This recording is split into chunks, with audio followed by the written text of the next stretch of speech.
नमस्कार मित्रांनो. काल आम्ही जेव्हा आखाती युद्धाचे पडसाद याची चर्चा करत होतो, याच्यात मुख्यतः सौदी अरेबिया आणि UAE यांच्यातलं शीतयुद्ध असेल किंवा अमेरिका आणि इराण यांच्यातलं होऊ घातलेलं युद्ध असेल, त्याची चर्चा करत होतो, तेव्हा लोकांच्याही प्रतिक्रिया आल्या, की इराणमध्ये जर युद्ध झालं, अमेरिकेने इराणवर हल्ला केला, त्याच्यात काही देशांनी त्याला साथ दिली, तर त्याचे जागतिक राजकारणावर, सुरक्षेवर आणि भारतावर कशाप्रकारे परिणाम होऊ शकतात, हा एक स्वतंत्र विषय आहे आणि त्यावर त्याची तुम्ही चर्चा करावी. तर ती चर्चा करण्यासाठी म्हणून आज आम्ही एकत्र आलेलो आहोत. आपले प्रश्न असतील तर जरूर विचारा. पुन्हा ही गोष्ट मान्य आहे, की आधी जरा सांगायला हवं होतं आणि म्हणजे तुम्ही तयार प्रश्न घेऊन तयार राहिला असता. पण बरेचदा आमचं असं खूप शॉर्ट नोटीसवर ठरतं आणि तिघं एकत्र असणं आणि लाईव्ह करणं ह्या गोष्टी अवघड जातात. पण तरी जर समजा तुम्ही हा व्हिडिओ बघत असाल, तर आपले प्रश्न, प्रतिक्रिया अवश्य विचारा. मी आजच्या चर्चेची सुरुवात नेने सरांपासून करतो, कारण त्यांच्या बोलण्यातनं हा मुद्दा काल कार्यक्रमाच्या अखेरीस आला होता. नेने सर, जर अमेरिका आणि इराण युद्ध झालं, ट्रम्प यांनी इराणला 2 आठवड्याची मुदत दिलेली आहे. पण गेल्या वेळेलाही जेव्हा त्यांनी इराणच्या प्रकल्पांवर हल्ले केले होते, तेव्हा त्यांनी ती मुदत पाळली नव्हती. त्याच्या आधीच हल्ले केले होते. तर हो. आता समजा हे एक छोटेखानी युद्ध झालं किंवा मोठं युद्ध झालं, तर कशाप्रकारे परिणाम होऊ शकतात आणि हे युद्ध झालं तर कधी होऊ शकतं? म्हणजे पुढच्या 3-4 दिवसात होऊ शकतं का? जसं ट्रम्प यांनी मुदत दिली बहुतेक होळी शिमगा झाला, की मग तिथे शिमगा सुरू करायचा असं त्यांचं हे आहे. काय तुम्हाला वाटतं? हं. नमस्कार. मला तरी असं वाटतंय, की हे युद्ध आता 1-2 दिवसावरती येऊन ठेपलेलं आहे. खरं म्हणजे अमेरिकेतनं सुद्धा या युद्धाला प्रचंड विरोध सुरू झालेला आहे. कारण या युद्धाचे खरे परिणाम काय आहेत, त्याच्यावरती लोकांनी पुरेसा विचार केलेला दिसत नाहीये. पहिली गोष्ट म्हणजे इराणनी त्यांचं पर्शियन आखात जे आहे, होर्मुझची सामुद्रधुनी ते बंद करतायत. त्यांनी आता केलेलीच आहे बंद, कारण ते मिलिटरी एक्सरसाइजेस वगैरे करतायत.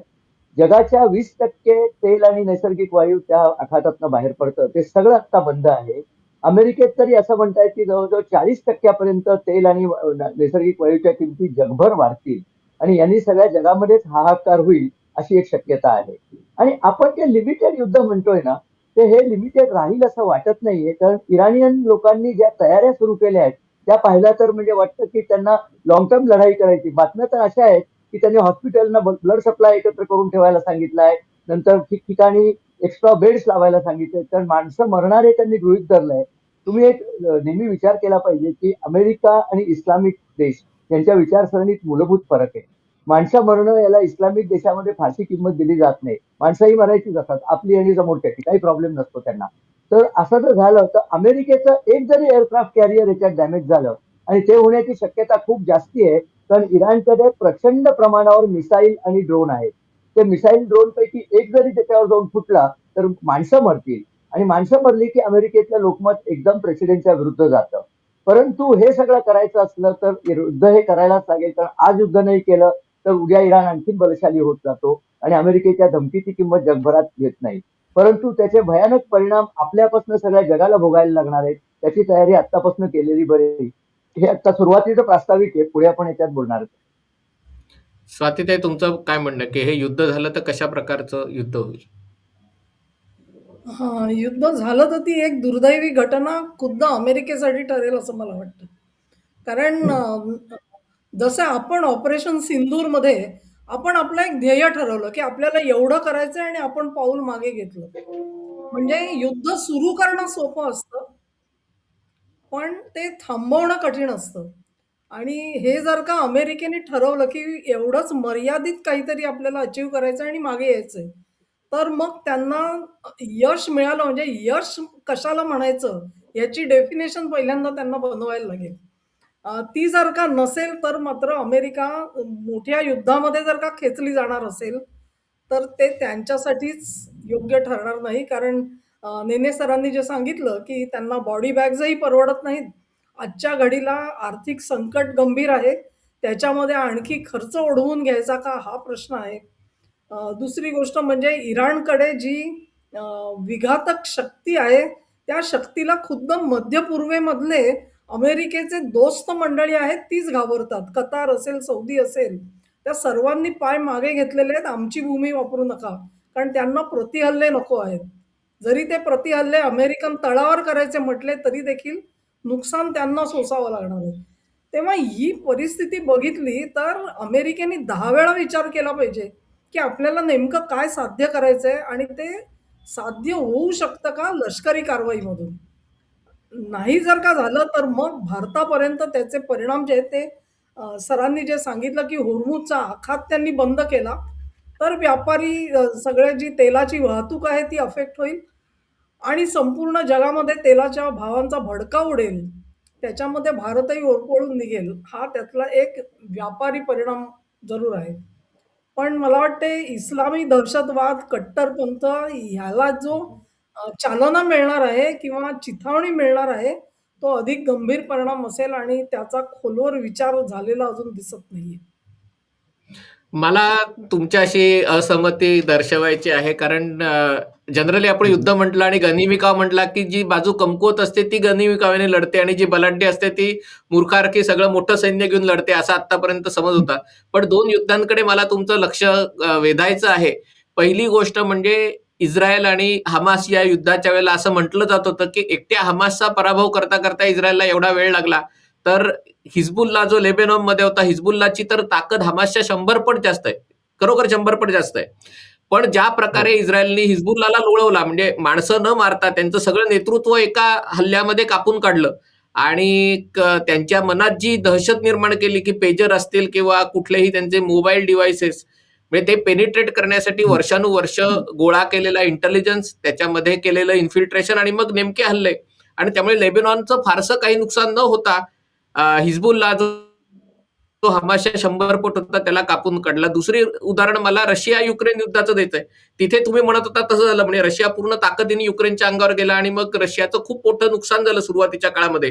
पण आता जर युद्ध बघितलं तर दोन्ही देश एकमेकांशी गनिमी लढतायत आणि आता रशिया स्वतःचे सैनिक युक्रेनमध्ये न पाठवता केवळ युक्रेनच्या पॉवर इन्फ्रास्ट्रक्चरवर म्हणजे विजेचे सगळी त्यांची उपकेंद्र आहेत ते तोडतोय आणि हिवाळ्यामध्ये युक्रेनला उष्णता पण तयार करता येणार नाही आणि थंडीने काकडून लोक मरतील किंवा मग जे आता तिथलं जे युद्ध चालू आहे की अक्षरशः मोटरसायकलवर सैनिक 4 सैनिकांची तुकडे पाठवतात आणि हल्ले करून परत येतात कारण त्याच्याहून मोठं काहीतरी पाठवलं तर दोन्ही देशांचे ड्रोन एकमेकांना टिपू शकतात आणि त्यामुळे आता रशियासारखा मोठा देश आहे की ज्यांनी इराणकडनं जे छोटे शहीद ड्रोन घेतले आणि त्याचा इम्प्रोव्हाइज करून वापर करायला सुरुवात केली की अशा प्रकारचं युद्ध लढता येऊ शकतं. पण हे गोष्ट मात्र मान्य आहे की जी गोष्ट इस्रायल सारखा देश करू शकतो ती अमेरिकेसारखे देश करू शकते का? कारण जेव्हा तुम्ही महासत्ता असतात तेव्हा तुम्हाला तुमच्या ताकदीचा गर्व असतो. तुम्ही एकदम म्हणजे तुम्हाला फक्त कारवाई करायची नसते, कारवाई झालेली दिसली पण पाहिजे लोकांना आणि त्यामुळे तुम्ही सगळ्या 2 विमानवाहू युद्ध नौका आणि असं. पण प्रॅक्टिकली मला असं वाटतं की इराणची जी क्षमता आहे ती मर्यादित आहे. म्हणजे इराणवर 40 वर्ष आर्थिक निर्बंध आहेत. त्यामुळे युद्ध किती काळ लढू शकतं. त्यामुळे इराणकडे क्षेपणास्त्र आहेत 2-3 हजार दीर्घ पल्ल्याची क्षेपणास्त्र आहेत. पण त्यातली 90 ते 95% क्षेपणास्त्र हवेतल्या हवेत उडवता येतात आणि एकदा ती संपली की इराणकडे काही नाहीये. आणि त्यामुळे इराण एका प्रकारे पाण्यात लपलेल्या मगरीसारखं आहे की समोरचा जोपर्यंत पाण्यात उतरत नाही तोपर्यंत इराणची ताकद नाहीये. जर अमेरिकेने ती हुशारी दाखवली म्हणजे युद्ध व्हावं अशी काही माझी इच्छा नाहीये. पण जर अमेरिकेने ठरवलं असेल युद्ध करायचे तर त्याला स्मार्ट वॉरफेअर म्हणतात. म्हणजे इराणला जाऊन टपली मारून पुन्हा निघून जायचं अशा प्रकारचं गोष्ट करता येईल. पण ज्या प्रकारची जमवाजमव अमेरिकेने केली ते बघता अमेरिका काहीतरी ज्याला शोडाऊन म्हणतात काहीतरी त्याला एक जगाला दाखवायचं आम्ही काय करू शकतो या मूडमध्ये आहे. पण कदाचित ते धमकवण्यासाठी असू शकेल. स्वातीताई तुम्हाला वाटतं का हे म्हणजे ट्रम्प जे करतोय म्हणजे ट्रम्प बाबत जे कायम म्हटलं जातं टॅको म्हणजे ट्रम्प ऑलवेज चिकन्स आउट म्हणजे बाता मोठ्या मोठ्या आणि मग नंतर माघार घ्यायची. ते बघता जी जमवाजमव केली आहे कारण ही सगळी जमवाजमव करण्याचाही खर्च अब्जावधी डॉलरमध्ये आहे. हो.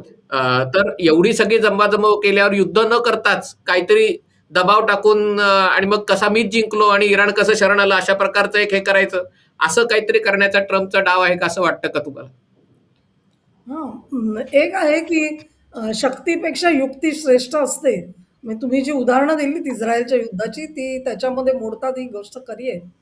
अ, अमेरिका तसं करेल का हा प्रश्न आहे कारण तुम्ही म्हटलात तसं त्यांना शक्ती प्रदर्शनामध्ये जास्त रस आहे असं आत्ता तरी दिसतंय आणि त्या मार्गाने जर का ते जाणार असतील तर त्यांनी तो विचार केला पाहिजे की अ, अमुक झालं तर मला विजय मिळाला असं मी जाहीर करणार आहे. हे त्यांना सांगता आलं पाहिजे. म्हणजे if it is a well defined war steps तर ठीक आहे, मग काही हरकत नाही. तर त्यांना विजय मिळू पण शकतो.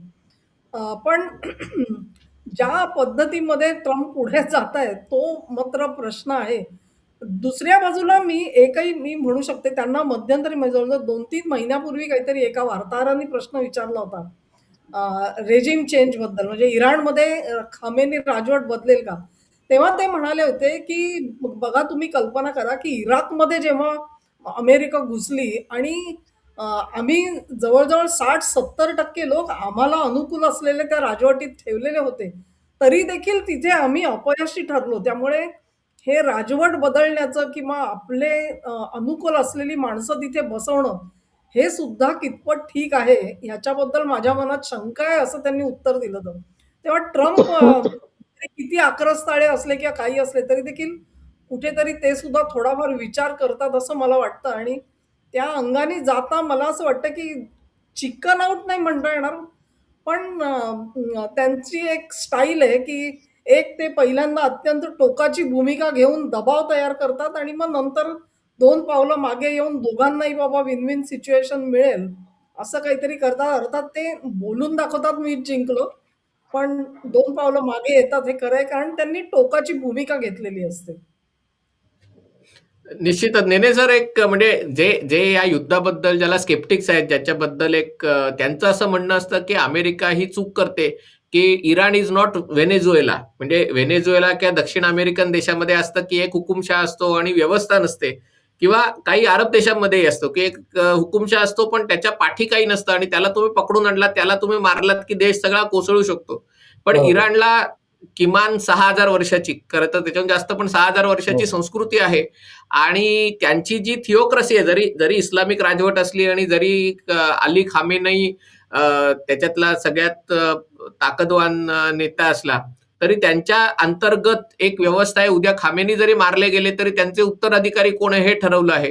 किंवा आतापर्यंत इराणचे अनेक न्यूक्लिअर सायंटिस्ट असतील किंवा लष्कराचे किंवा IRGCचे अधिकारी मारले गेले. लगेच 24 तासात त्यांनी बदली माणूस दिला. तो तेवढा हो. परिणामकारक ठरला का नाही ही पुढची गोष्ट आहे. पण माणूस बदली करण्याची त्यांची व्यवस्था आहे. आणि असं असताना तुम्ही 4 लोकांना संपवलत किंवा 4 ठिकाणी हल्ले केले, त्याच्यातनं हे युद्ध आटोपता येणार नाही. म्हणजे इराण हे लढत राहील. याबद्दल तुम्हाला काय वाटतं? इराणची ताकद काय आहे? 2 गोष्टी आपण लक्षात घेतल्या पाहिजे, की व्हेनेझुएला असो, अगदी व्हिएतनाम सुद्धा असलं, तरी इराण हा त्यांच्यापेक्षा खूपच मोठा आहे. 9 कोटी लोकसंख्या आहे त्यांची. तुम्ही म्हणलात तसं त्यांना मोठी संस्कृती मागे आहे, परंपरा आहे. त्याहून महत्त्वाचं म्हणजे त्यांची सैन्यशक्ती बरीच जास्त आहे. आपल्याला माहिती आहे त्यापेक्षा जास्त आहे. न्यूक्लिअर पॉवर त्यांच्याकडे आलेली आहे, असं बहुतेक सगळेच जण आता मानतायत. परवा जे भूकंप झाले ते त्याचाच परिणाम होता, अशी पण एक शक्यता आहे. मिसाईल्सचा अपरंपार साठा त्यांच्याकडे आहे. म्हणजे आत्ताच्या लढाईला पुरतील एवढी मिसाईल्स त्यांच्याकडे नक्कीच आहेत. आणि ते कट्टर शासन आहे. लोकांना ते फारसे आवडत नाहीत, पण लोकांचं एकदा युद्ध जर सुरू झालं ना देशाचं, तर लोकांना फारशी किंमत उरत नाही. देशाचं जर युद्ध झालं, तर लोकं साहजिकपणे शत्रूच्या विरुद्ध म्हणून जातात. आणि कट्टरता जी आहे, ती कट्टरता माझ्या मते अमेरिकेच्या आधीच्या शत्रूंमध्ये एवढी नव्हती. अमेरिका जिंकली कोणाशी? ग्रॅनडाशी जिंकली होती. आपल्याला आठवत असेल ते, म्हणजे तो फारसच होता सगळा. किंवा मदुरोला पकडून आणलं वगैरे ते सगळं वेगळं. इराणमध्ये खामेनीला पकडणं त्यांना अजून शक्य झालेलं नाहीये. ते जर शक्य झालं तर कदाचित इराणमध्ये थोडासा बदल होऊ शकतो. कारण राष्ट्रपतींनी कालच सांगितलं, परवा सांगितलं, की आम्हाला हे युद्ध नकोय. आमच्यावर लादलं तर आम्ही लढू, पण आम्हाला खरं म्हणजे हे युद्ध नकोय. त्यामुळे इराणमध्ये 2 मतं आहेत हे तर नक्कीच आहे. परंतु एक लक्षात घ्या, परवाच्या जेव्हा अमेरिकेने बॉम्बिंग केलं होतं इस्रायल आणि अमेरिकेनी, तेव्हा ट्रम्पने येऊन मोठ्या गर्वाने सांगितलं होतं, की आम्ही त्यांच्या सगळ्या न्यूक्लिअर साठे ध्वस्त केलेले आहेत. 5 दिवसानंतर लक्षात आलं, की इराणचे इंजिनियर त्यांचे जे 2-3 ठिकाणी फोड्रोमध्ये जे त्यांचे साठे होते, त्याच्यावर काँक्रीट ओततायत. याचा अर्थ दे आर स्ट्रेंथनिंग दॅट. नष्ट वगैरे काही झालेलं नव्हतं. यांची आयदर गुप्तहेर यंत्रणा कमी पडली होती किंवा ट्रम्प त्यांना एकूणच फुशारक्या मारण्याची भयंकर सवय, भारताचं युद्ध थांबवलं वगैरे अशी जी बडबड ते करत असतात, तशाच ह्याच्यात ते बोलले होते. आणि खरा प्रॉब्लेम दुसराच आहे. ट्रम्पनी तो जो ओबामानी केलेला करार आहे, तो रद्दबातल केला आणि त्यानंतर वर्षभर काहीच केलं नाही. त्या वर्षभरात इराणनी IAEAच्या लोकांना हाकलून लावलं आणि न्यूक्लिअर एनरिचमेंट फुल फोर्स चालू ठेवली. त्यामुळे आज घडीला त्यांच्याकडे अणुबॉम्ब असण्याची शक्यता नाकारता येत नाही. तो अणुबॉम्ब ते कुठे टाकतील? ऑब्व्हियसली इस्रायलवर टाकतील. म्हणून इस्रायलला हे युद्ध तातडीने सुरू करून त्यांना नष्ट करण्याची गरज आहे. ते साधारण म्हणायला काही हरकत नाही. परंतु पण पण किती एकच, सॉरी झटपट मी थांबवता इंटरजेक्ट येईल करतो. याबद्दल शंका आहे. हो, हो. मी इंटरजेक्ट करतो. अणुबॉम्ब टाकणार कसा इराण? म्हणजे त्यांच्याकडे एअरफोर्सचं नाही इस्रायल पर्यंत विमान घेऊन जाणं एवढा, अरे किंवा त्यांचं क्षेपणास्त्र पण त्यांचं 95% हवेत लावेत थांब उडवले थांब जातात. थांब नाही नाही हॅलो, खुर्रमशहर 2 नावाचं जे मिसाईल आहे ते 2000 किलोमीटरचं मिसाईल आहे. It is capable of taking nuclear. त्यांनी आता एक नवीन याची पण टेस्ट केलेली आहे. एक अणुबॉम्ब टाकण्या एवढं माझ्याकडे त्यांच्याकडे शक्ती आहे. एकाहून जास्त अणुबॉम्ब टाकायची सध्याच्या याच्यात गरजच नाहीये. हो, पण कारण त्यानंतर शंभरातली सगळे म्हणजे मग 95 धक्का. 95 हो क्षेपणास्त्र जर अजून. हवेत लावेत उद्ध्वस्त करता येत असतील, आणि हे कतारने पण करून दाखवलं, इस्रायलने पण करून दाखवलं, म्हणजे फक्त इस्रायलने केला अशातला भाग नाही, हो हो. कतारने पण हे केलेलं आहे. असं असताना म्हणजे हा त्यांना हा 100 अण्वस्त्र सोडली तर 5 पडू शकतील, किंवा 10 सोडली तर 1 पडू शकेल. एवढी त्यांच्याकडे ताकद आहे का, हा प्रश्न आहे. पण मी स्वातीताईं, तुम्हाला उत्तर द्यायचं असेल तर तुम्ही नेने हा. सर द्या. पण स्वातीताईंकडे मी जाऊन म्हणजे पुढचा प्रश्न विचारतो, की या सगळ्या युद्धाच्या मागे म्हणजे एक असं चित्र रंगवलं जातंय, की या युद्धाच्या मागे कुठेतरी अमेरिकेतलं स्थानिक राजकारण आहे. म्हणजे जे आता टॅरिफचा जो सगळा गोंधळ झालेला आहे, आणि त्याच्यातनं पुन्हा ट्रम्प यांनी सर्वोच्च न्यायालयाच्या विरोधात जाऊन 10% आणि 10% ते 15% केलेले आहेत. एप्स्टाईन फाईलचा सगळा विषय आहे. तर तुम्हाला खरंच वाटतं का इराण सारखा महत्वाचा विषय हा लक्ष हटवण्यासाठी केला गेलेला विषय असेल? मला असं वाटतं की तो म्हणजे अंतर्गत त्यांचे मामले आहेतच. पण त्यांना कुठेतरी आधी युक्रेन सेटल करायचा आहे आणि तो सेटल करत असताना जी पावलं उचलेल तिकडे लक्ष जाऊ नये म्हणून हे इराण तापवलंय असं मला वाटतंय. कारण रशिया आणि अमेरिका ह्यांच्यामधले जे वाटाघाटी आहेत त्या ॲडव्हान्स स्टेजला आहेत असं आपल्याला दिसतंय. त्यामुळे एक प्रकारे म्हणजे असं म्हणतायत की रशिया आणि अमेरिका जर का अमेरिका निर्बंध उठवायला तयार झालं, तर रशिया अमेरिकेला स्वतःकडची क्रिटिकल मिनरल्स सुद्धा द्यायला तयार झालेला आहे आणि हो अन्य काही अमेरिकेतले काही कंपन्या रशियामध्ये जायला उत्सुक आहेत. किंबहुना अनेक अमेरिकन कंपन्यांची ॲसेट गोठवलेली आहेत आजच्या घडीला रशियानी. ती सोडवून घेण्यात पण त्यांना रस आहे. अशा प्रकारे आपण जर का बघितलं तर दोन्ही बाजूंचं संतुलन जे आहे ते दोघांनाही आता हवंसं झालेलं आहे आणि अमेरिकेसाठी एक मोठा बोनस असा आहे, की त्यांना जर का त्यांनी भारताला बाजूला काढलं असं त्यांना वाटतंय ब्रिक्समधून, रशियाला सुद्धा काढलं, तर मग चीनशी वाटाघाटी करताना अमेरिका कुड हॅव एन अपर हँड आणि त्याच्यासाठी ते रशिया पहिल्यांदा सेटल करतील. रशिया जेव्हा सेटल करतील त्याच्या जोडीलाच त्यांना इराण सुद्धा सेटल करता येईल. कारण अ, इराणवरती रशियाचा खूप मोठा प्रभाव आहे हे आपल्याला विसरता येत नाही. मला एवढंच एक दुसरं म्हणायचं होतं म्हणजे आधीचा जो प्रश्न आहे, की इराणकडे जर का एकच शस्त्र असेल, अण्वस्त्र असेल आणि त्याचा जो रेशिओ तुम्ही म्हणताय, की 100तले 95 निकामी केले जातात. आणि कल्पना करा उरलेल्या 5 मधला हा एक जर का अण्वस्त्र ठरलं आणि ते करेक्ट. इस्रायलवर पडलं, तर एनिवे त्यांना 1% सुद्धा प्रोबॅबिलिटी जी आहे, शक्यता जी आहे ती बरोबर. स्वीकारता येणं कठीण आहे अण्वस्त्राच्या बाबतीमध्ये. अन्यथा इराणला आत्तापर्यंत त्यांनी कधीच उडवला असता. म्हणजे त्यांना बंदोबस्त करणं अमेरिकेला कठीण नाहीये. पण त्या अण्वस्त्राच्या भीतीनेच ते थोडे आणि केवळ अण्वस्त्र नाही मी म्हणेन डर्टी बॉम्ब सुद्धा जर का टाकले ना, त्याच्यासाठी पण हो खूप मोठ्या पल्ल्याचं नाहीये. Good one. डर्टी बॉम्ब तर ते नक्की करू शकतात. त्याची सुद्धा भीती खूप जास्त आहे. कुठेतरी भीती आहे म्हणून सावध पावलं टाकली जातायत. सुद्धा निश्चितच हे आहे, म्हणजे त्याच्यात मी काही नाकारत नाहीये. परंतु डर्टी बॉम्बचा वापर झाला तर तो पर्शियन आखातात होईल, किंवा तो इराकमध्ये, अफगाणिस्तानमध्ये, कतारमध्ये, बहारीनमध्ये, तिथे, कारण तिथे अंतर कमी आहे, दुबईमध्ये इथे होऊ बरोबर. शकतो. अर्थात कशा प्रकारे, कारण 2000 किलोमीटर डर्टी बॉम्ब क्षेपणास्त्रावर लोड करून, म्हणजे ती मला असं वाटतं इराण. आणि दुसरी गोष्ट मला असं वाटतं याच्यामध्ये इराण हे ज्याला म्हणतात एक बाजारी देश आहे. बाजारी देश म्हणजे त्यांना पूर्ण कल्पना आहे की त्यांची ताकद काय आहे, त्यांची बलस्थानं काय, त्यांचा कमकुवतपणा काय आहे. म्हणजे एक वेळ अरब मुस्लिम देश स्वतःचा आत्मघातकीपणा करून स्वतःचं नुकसान करून घेतील. पण इराण निगोशिएट करेल, गोड बोलेल, चर्चा चालू ठेवत राहील. आणि त्यामुळे मला असं वाटतं की इराणसाठी पण, म्हणजे त्याला मी टॅको म्हणणार नाही, पण एक इराणचे दाखवायचे दात आणि खायचे दात. इराणनी जी जी सगळी युद्ध केलेली आहेत ती बरीचशी आपल्या प्रॉक्सी थ्रू, म्हणजे इराण इराक युद्ध झाल्यानंतर त्याच्यात त्यांनी विदाऊट एनी डाऊट त्यांनी सगळा शस्त्रसाठा, सगळी आर्थिक मदत सद्दाम हुसेनला केली असता इराणनी 8 वर्ष युद्ध लढलं.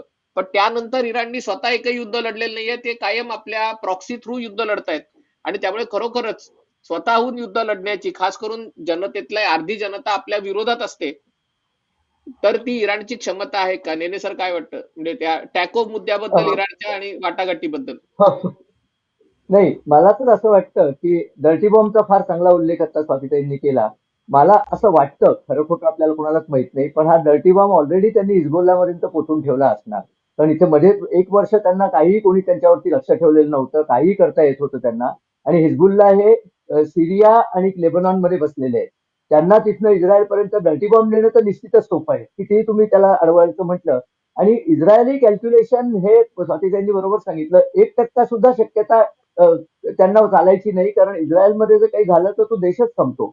इराणमध्ये काय आहे की उद्या इराणमध्येही जर सुद्धा अणुबॉम्ब रिटॅलिएशन मध्ये अणुबॉम्ब इराणवरती टाकू शकतो इस्रायल. ते म्हणते 2 शहरं गेली जाऊ देत, त्याच्याबद्दल त्यांना काही फारशी काळजी म्हणण्यापेक्षा दे कॅन स्टील सर्व्हाइव्ह.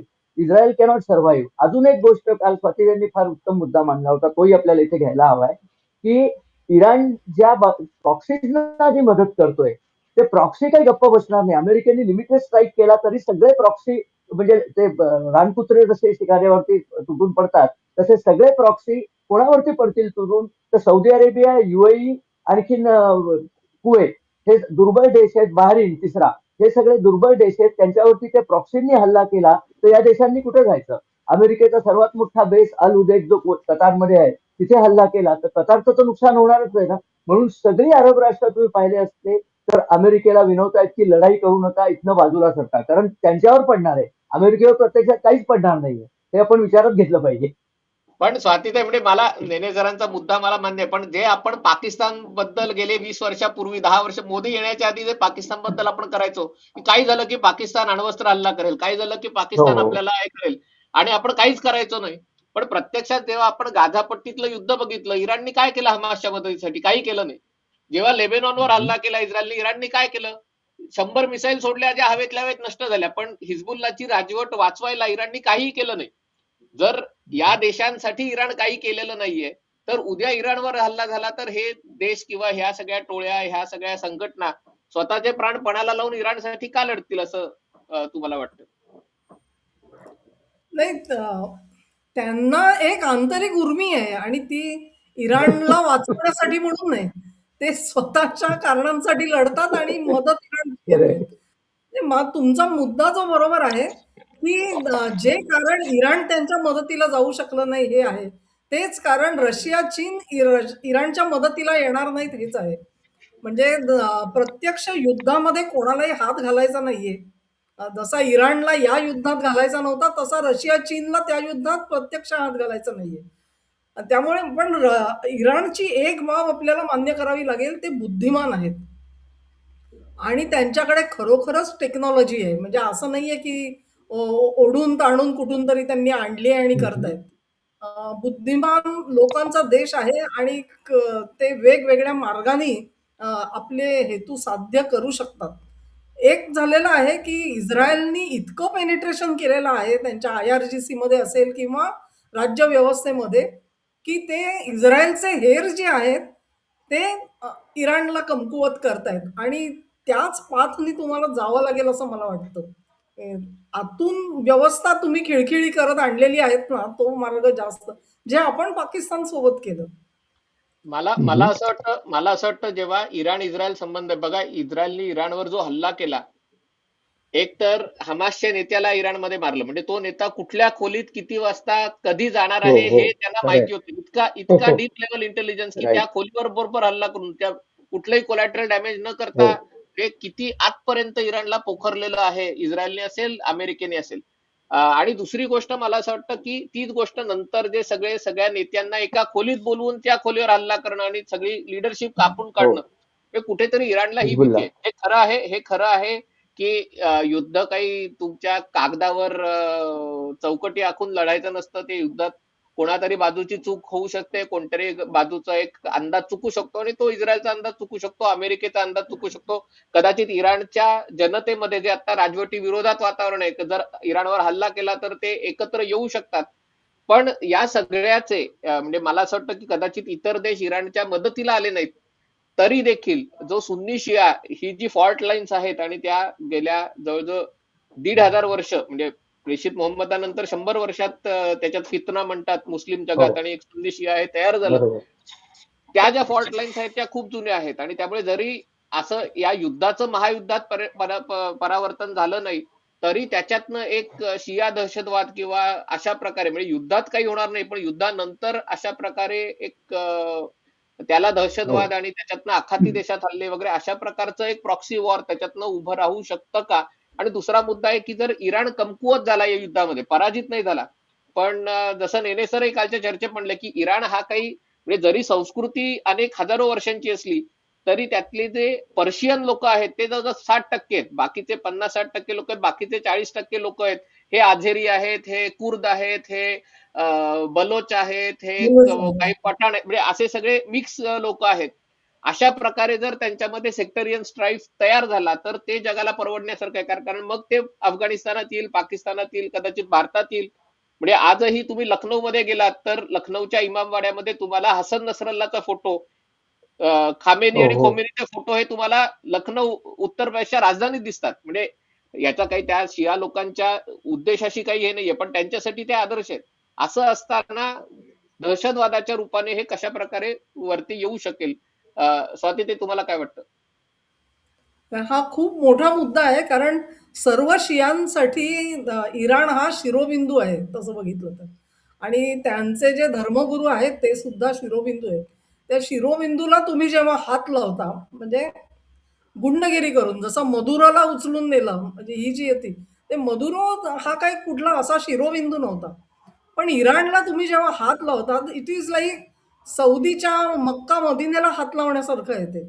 आणि त्याचे जे परिणाम आहेत ते भारतापर्यंत येऊन निश्चित पोहोचतील कारण भारतामध्ये सुद्धा शिया केवळ भारत नाही खुद्द मध्य पूर्वेत म्हणजे अगदी असं म्हणतात की सौदी अरेबियामध्ये जिथे तेल मिळतं तो भाग सुद्धा हम्म. शियाबहुल आहे. तर अशा प्रकारे तो एक ती खूप मोठी फॉल्ट लाईन आहे आणि तिला सांभाळायला पाहिजे. मग आता ती कशी सांभाळता येईल हा ह्या लोकांचा म्हणजे मला तरी असं वाटतं, की एक मार्ग म्हणजे क्रमाक्रमाने इराणची जी राजसंस्था आहे तिला खिळखिळी करत जाणं आणि ती अशा ह्याच्यात येईल, की कुर्द स्वतःचं स्वातंत्र्य जाहीर करतील, बलूच स्वतःचं करतील. अशा पद्धतीने तो जाऊ शकेल आणि ती एक तर मोठा देश आहे त्याचा आकार सुद्धा कमी करता येईल त्यांना. पण त्याच्यासाठी पेशन्स पाहिजे आणि एक नेतृत्वाची विचारधारा पाहिजे. म्हणजे एक प्रेसिडेंट आला त्यांनी केलं, दुसरा आला तो दुसरा करतो. हा जो पोरखेळ चालतो तसं करून उपयोगाचं नाही. नेने सर तुम्हाला दहशतवादाच्या मुद्द्याबद्दल काय म्हणायचं? दहशतवादी इराण तर सगळ्या जगामध्ये पोचतोच आहे. पर्टिक्युलरली मध्य पूर्वेमध्ये त्यांनी सगळेच हुती म्हणा, हिजबुल्ला, हमासच्या सगळ्यांना भरपूर बळ दिलेलं आहे.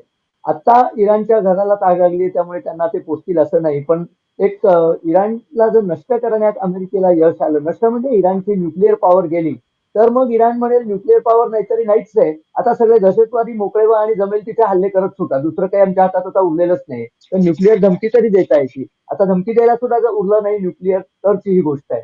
पण माझ्या मते आता म्हणजे इराणच्या राज्यकर्त्यांच्या दृष्टीने विचार केला तर त्यांचा हुकमाचा एक काय होर्मुझची सामुद्रधुनी. त्यांनी एक जरी मोठं जहाज त्या सामुद्रधुनीत बुडवलं नुसतं स्वतःचं बुडवलं तरी चालेल तरी तो वॉटरवे थांबतो. आणि त्यांनी गेल्या 2 महिन्यामध्ये असं सांगतात की सगळ्या सामुद्रधुनीमध्ये नवीन प्रकारच्या माइन्स पेरलेल्या आहेत जिथे त्या माइन्स माहिती असल्याशिवाय जाणं भयंकर धोक्याचं आहे. हा जो पाथवे त्यांनी थांबवला तर जगामधनं आरडा सुरू होईल की बाबा तुम्ही हे सोडा आणि आपण काय ती मांडवली करू कारण सगळ्या जगालाच ते वेठीला धरू शकतील. जगापेक्षा जास्त कतार, कुवेत आणि सौदी अरेबियाचा अर्धा भाग यांचं तेल सुद्धा तिथनंच येतं ना. त्यांचंही तेल बंद होईल आणि रेड सी मधनं लाल समुद्रातनं जेद्दाकडनं जे तेल येतं ते हुती लोक हल्ले करून थांबवू शकतील. खातील काय? अरब राष्ट्रांचं तेल जर बंद झालं म्हणजे बाकी जगावरती संकट येईलच. आपण व्हेनेझुएलाचं तेल घेऊ आपलं सोडून दे. पण बाकी जगाला जर तेल मिळालं नाही तर अरब लोक तरी खातील काय आणि बाकी जग सुद्धा काय करेल. त्यामुळे सगळीकडनं युनायटेड नेशनला कोणी किंमत देत नाही परंतु युनायटेड नेशन्स कडनं सुद्धा दोषा सुरू होईल की काही करा पण मांडवली घडवून आणा जाऊ दे आता त्यांना काय करायचं ते करू दे पण होर्मुझ तरी मोकळं करा. आणि आत्ताची परिस्थिती माझ्या मते अशी आहे की अमेरिकन नौदल होर्मुझ मोकळं करू शकत नाही कारण तिथे त्यांना मुव्हिंग स्पेसच नाहीये. जशी मोगल सैन्याची लांडगेतोड महाराजांनी महाराष्ट्रात केली, संभाजी महाराजांच्या सैन्यानी, तसा प्रकार इराण करू शकतो. इथे तुलना करायची नाहीये, परंतु जागेचं महत्व काय आहे ते सांगायचंय. आणि ते फार थोड्या लोकांना लक्षात येतं की हॉर्मुझची समुद्रधुनीत इराणनी किती सुरुंग पेरलेले आहेत. प्रचंड प्रमाणावर पाणसुरुंग पेरले, तसं अमेरिकेतले डिफेन्स एक्सपर्ट सांगतायत. त्यामुळे तिथे जायला ते घाबरतायत, असं माझं मत आहे. नाही, पण याच्यात तुम्ही आपली परिस्थिती वेगळी आहे, पण आपली परिस्थिती फार वेगळी नाही, कारण जे व्हेनेझुएलाचं तेल घेतोय ते अमेरिकेमुळेच आपल्याला मिळतंय. आणि जर असं युद्ध झालं तर पहिले अमेरिका ते तेल स्वतःच्या देशाकडे वळेल, भारताला देणार नाही. ही पहिली गोष्ट आहे. नाही, आणि पण दुसरी गोष्ट, अमेरिकेतलं शेल ऑइल आहे, अमेरिकेला सध्या गरज नाहीये माझ्या अमेरिका मते. अजूनही अर्ध तेल जगातनं इतरत्र आयात करते, म्हणजे सौदी अरेबियाकडे अमेरिका आयात करते. त्यांचं ठीक आहे, त्यांचं जे काही, पण पण हा मुद्दा, आर्थिक मुद्दा स्वातीताई जास्त महत्वाचा आहे, कारण रशिया युक्रेन युद्ध होत होतं आणि ते अजूनही चालू आहे. पण मधल्या काळात आफ्रिकेतल्या साहिल रिजन, म्हणजे सब सहारन आफ्रिका आहे, तिथल्या 6 देशातल्या राजवटी बदलल्या. त्या का बदलल्या? कारण तिथे गव्हाचं पिठाचे भाव महागले आणि अन्नधान्याची टंचाई निर्माण झाली, आणि त्याच्यामुळे मग रशियाने तिथे काही हजार ज्याला मर्सिनरी फायटर्स पाठवले आणि तिथे राजवटी बदलल्या. जी गोष्ट पाकिस्तानात झाली, जी गोष्ट श्रीलंकेत झाली, जी बांगलादेशात झाली, ठीक आहे, त्याच्यात कितीही कोणाचाही काहीतरी त्याच्यामध्ये कट असेल, मदत असेल, पण कुठेतरी जेव्हा आर्थिक परिस्थिती खालाव, तेव्हा तेव्हा राजवट बदलायला. तर त्यामुळे इराण आणि या सगळ्यामुळे इराणचा प्रश्न थोडासा दूर ठेवूया. त्याचे जगावर जे राजकीय परिणाम होऊ शकतात, पाकिस्तानवर परिणाम होऊ शकतात, कारण पाकिस्तानची अर्थव्यवस्था हो. तोळा मासा आहे. त्या सगळ्याकडे कशा प्रकारे बघितलं पाहिजे? एक म्हणजे असं मला म्हणायचं आहे, की इराणचं तेल घेणारा एक चीन आहे, म्हणजे मेन म्हणू आपण. त्यामुळे इराणचं तेल जे आहे ते बाजारातून गायब होईल, तर त्याचा काही विशेष परिणाम होणार नाही. पण उर्वरित देशांचं तेल तिथूनच बाहेर पडतं. फार कुवेट असेल, बहारीन असेल किंवा इतर. करेक्ट. आणि तो राजमार्ग आहे आणि तो खूप मोठा आहे आणि तिथे जर का इराणनी काही पाचर मारून ठेवली, तर मग ती सोडवण्याची क्षमता अमेरिकेकडे कितपत आहे मला शंका आहे. आणि म्हणून मला परत-परत असं वाटतं, की भारताने कुठे ना कुठेतरी भारत परत एकदा इन्व्हॉल्व होईल या सगळ्या कॉन्फ्लिक्टमध्ये, म्हणजे सोडवण्यासाठी. कारण ज्याला म्हणतो ना, विश्वासार्हता हा मोठा भाग असतो कुठलाही संघर्ष सोडवण्यासाठी. आणि मोदीजी तर नेहमी म्हणतायत, की युद्ध करू नका. ही परिस्थितीच नाहीये युद्ध करण्यासाठी. ती त्या निष्कर्षापर्यंत आज युरोप येताना दिसतो युक्रेनसाठी. रशिया आणि अमेरिका कुठे ना कुठेतरी तुमचं, जर का अमेरिकेने हे उघडपणे मान्य केलं, की भारत रशियाचं तेल घेतो म्हणून आमचं वाटाघाटी होत नाहीये. तर कुठे ना कुठेतरी भारताचं म्हणणं सुद्धा रिलेव्हंट असतं. तेच या परिस्थितीमध्ये तुम्हाला काही दिवसांनी टेबलवरती येताना दिसेल, असं मला वाटतं. आणि कुठूनही अ, अ, संघर्ष जो आहे तो, विना संघर्ष जर का हा मुद्दा जो आहे तो जर का आवरता आला, तर ती जास्त योग्य गोष्ट ठरेल असं मला वाटतं. हे एकंदरीत जगामध्ये जे डॉलरवर संकट आलेलं आहे, त्यातून संपूर्ण जग हे होरपळू शकतंय. अशा अवस्थेत तुम्ही आणखी एक युद्ध ओढवायचं का? हा प्रश्न आहे त्याच्यासाठी. इथं कार्यक्रमाच्या शेवटाकडे वळतोय. अनेकदा असं म्हणतो की युद्ध थांबवण्यासाठी ज्याला एक ऑफ रॅम्प म्हणतात, म्हणजे त्या युद्धाच्या ट्रॅजेक्टरीवर असतं, त्याच्यातनं एक गाडी साइडिंगला घेणं. तर या ह्याच्यामध्ये इराणच्या दृष्टीने काय करता येण्यासारखं आहे? म्हणजे इराण, मी काय इराणच्या विरोधात बोलत नाही, पण शेवटी अ, हल्ला इराणवर होणार आहे, युद्ध इराण विरुद्ध होणार आहे. तर इराणकडनं काय केलं जाऊ शकतं? समजा याच्यात खामेनींनी राजीनामा दिला किंवा पायउतार झाले आणि आपला उत्तराधिकारी, की आता अशा परिस्थितीत कोणतरी तरुण नेतृत्व असायला हवं, किंवा ज्याचं वय 50-60च्या आसपास आहे असं नेतृत्व असायला होतं, अशी भूमिका वगैरे घेतली, तर हे गोष्ट टळू शकेल का? का त्याच्यातनं उलट आणखीन मग लोकांना एक हे मिळेल की खामेनी यांनी पदउतार झाले, आता याचा अर्थ राजवट कोसळते आणि आता आणखीन प्रयत्न पण काय करू शकेल इराण, की ज्याच्यातनं हे युद्ध थांबवण्यासाठी काहीतरी एक संकेत दिले जातील? माझ्या एक पॉइंट मला आपला राहिला होता, एक सेकंद. एक पॉइंट हां. राहिला होता. सगळ्या ज्या बातम्या येत आहेत त्यावरनं इराण सध्या प्रचंड जलसंकटाने घेरलेला आहे. तर इराण रिकामं करायची पाळी आली, कारण पाणीच नाहीये त्यांच्याकडे, आणि पाणी इतकं नाहीये की भूमी खचतीये. हा जो प्रकार आहे, या प्रकाराने सुद्धा तिथले लोक गेरीला येऊ शकतात. म्हणजे if somebody can wait out this period, जसं पाकिस्तानचा 1 महिन्यानंतर आपला तो धरण पूर्ण झालं शहापूर कंडी, की पाकिस्तान जसा जलसंकटाने ग्रासणार आहे, तसाच इराणची परिस्थिती होणार आहे. तर या दृष्टीत तेव्हा सुद्धा तुम्ही आता अनय म्हणलात की अल्टरनेटिव्ह राजवट, तर पेजेस्कियन हा खरा योग्य माणूस आहे. त्याच्या हाती जर सत्ता दिली तर तो युद्धही थांबेल आणि हे नसती जी उपद्व्याप चाललेत न्यूक्लिअर पॉवर वगैरे. कारण एक लक्षात घ्या, मी काही सामान्य इराणी लोकांशी बोललो, तुम्ही बोलले असाल, त्यांच्या मनात असा विचार येतो की आम्ही श्रीमंत आहोत, आमच्याकडे नैसर्गिक श्रीमंती आहे, तेल आहे, बुद्धिमान लोक आहेत, आम्ही त्या दळभद्री पॅलेस्टिनियनांना मदत करताना स्वतःवरती का ओढवून घेतोय संकट. मरो ते पॅलेस्टिनियन, आम्ही तरी छान जगूया. कारण त्यांच्या समोरचे जे युनायटेड अरब एमिरेट आहेत, सौदी आहेत, ते तेल संपन्न देश चांगले जगतायत. इराणमध्ये चांगलं जगायला चान्सच नाहीये सध्या, कारण सगळे सँक्शन त्यांच्यावरती येऊन बसले आहेत. त्या पॅलेस्टिनी लोकांना मदत करण्यामध्ये आपण स्वतःची किती कमी खर्ची करून घ्यायचं, हा विचार इराणमध्ये येत नसेल असं वाटत नाही. आणि या जलसंकटामुळे जी लोक परागंदा व्हायला लागली तेहरानमधनं वगैरे, कोणीतरी शहाण्या लिडरनी हा विषय घ्यायला पाहिजे तिथे, तर माझ्या मते संकट आपोआपच टळण्याची शक्यता आहे. यामध्ये नेमकं भारत काय करू शकतो स्वातीताई? म्हणजे कारण भारताचे कम्युनिकेशन आहे, म्हणजे हे गोष्ट भारत थांबवू हो, शकतो म्हणणं गोष्ट खरंय. वेगळी आहे. पण नेमकं भारताने काय करायला पाहिजे की जे त्याच्यामध्ये ऑफ रॅम्प होण्यासाठी किंवा हम्म. डिएस्केलेट होण्यासाठी मदत होईल. स्वातीताई, तुम्हाला काय वाटतं? एक तुम्ही जो मुद्दा पहिला मांडलात, की खामेनी जर का बाजूला झाले, तर अनेक प्रकारची नाराजी पहिली बाजूला होऊ शकते.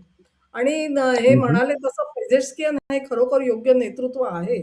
अर्थात ते खामेनींना मंजूर असेल की नाही माहीत नाही. आणि आजची जी त्यांची राज्य व्यवस्था आहे, की ज्याच्यामध्ये खामेनी आणि त्यांचे काहीतरी सल्लागार मंडळ जे आहे 14 लोकांचं, अ, त्यांच्या हम्म. सल्ल्याने सगळं चालतं. हे मुळात जाचक जे बंधन आहे ते बाजूला व्हावं लागेल, तर मग ज्याला धर्माच्या पलीकडे जाऊन निर्णय घेणं म्हणतो आपण, ती प्रक्रिया हम्म. पहिली सुरू व्हायला पाहिजे तिकडे. त्याच्यासाठी जनता कदाचित मनाने तयार आहे. कारण असं म्हणतायत, की आता इराणमधले सगळे जे मशिदी आहेत, त्या ओसाड पडत चाललेल्या आहेत, लोक जात नाहीयेत. तेव्हा एक मानसिक तयारी लोकांची तर किमान शहरी भागात झालेली आहे मी म्हणेन. खेड्याच्या किंवा रुरल एरियामध्ये ते तेवढं नसेल.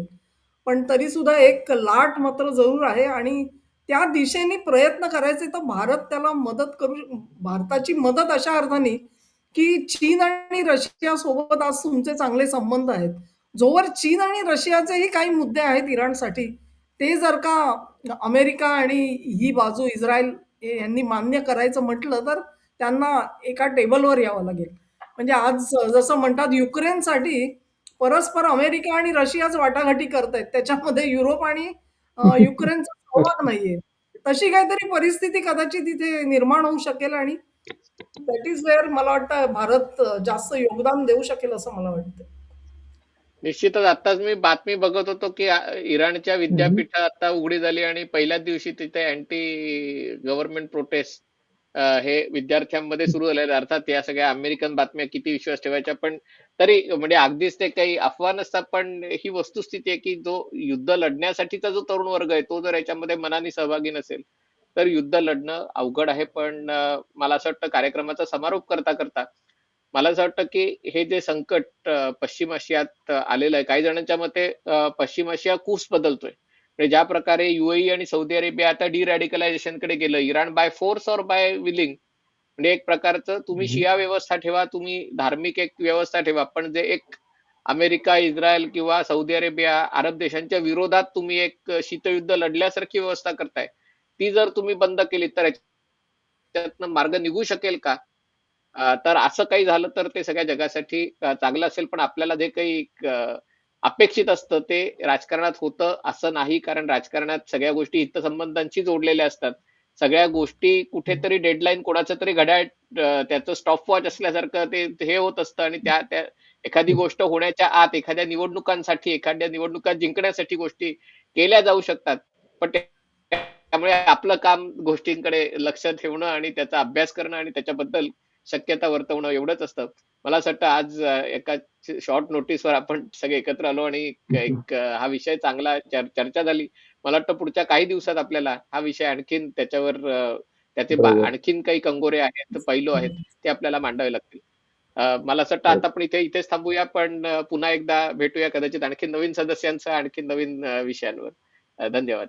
एक तू आता हां, बोला ना. क्लॉकचा जो उल्लेख केलास, त्या क्लॉक हां. बद्दल मला सांगायचंय. मला वाटतं आता येत्या 2 किंवा 4 तासामध्ये अमेरिकेची जी जेराल्ड फोर्ड नावाची सर्वात मोठी विमानवाहू नौका आहे, तिच्या माऱ्यामध्ये इराण येईल.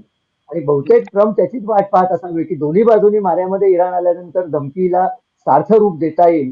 तर प्रोबॅबली आज संध्याकाळपर्यंत आपल्याला काहीतरी बातम्या ऐकायला मिळतील असं वाटतंय. तसं झालं तर आपण पुन्हा जमूया. आपल्याकडनं काय शक्य आहे ते करूया. ठीक आहे, जरूर. चालेल. धन्यवाद. चला, धन्यवाद. धन्यवाद. नमस्कार.